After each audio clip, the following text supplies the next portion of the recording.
ఎన్నికల సమయంలో 6 గ్యారెంటీల హామీ ఇచ్చింది.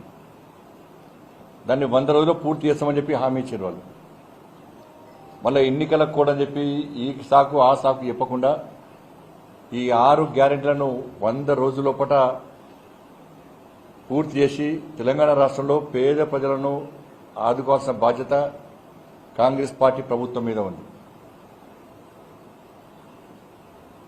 గతంలో బీఆర్ఎస్ పార్టీ చేసిన విధంగా కాకుండా కేవలం బీఆర్ఎస్ పార్టీ కార్యకర్తలకే సంక్షేమ పథకాలు, బీఆర్ఎస్ పార్టీ కార్యకర్తలకే దరఖాస్తులు, దాని ద్వారా ఏ విధంగా కమిషన్లు దుబ్బిపోయారో అందరికీ తెలిసిందే.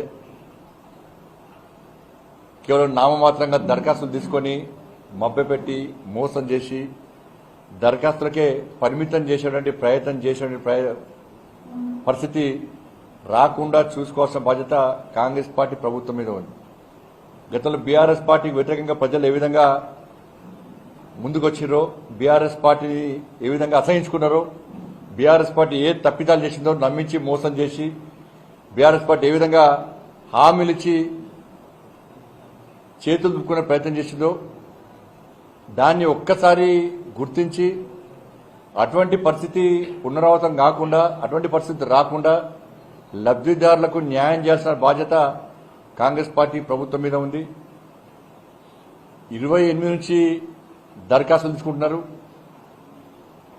ఇది రాజకీయాలకు అతీతంగా వీటిని ఈ కార్యక్రమాన్ని నిర్వహించాల్సిన అవసరం ఉంది. దీనిలో ప్రజాప్రతినిధులు ఇన్వాల్వ్ చేయాలి, అన్ని సంఘాలు ఇన్వాల్వ్ చేయాలి, అన్ని పార్టీల నాయకులకు అవకాశం ఇవ్వాలి,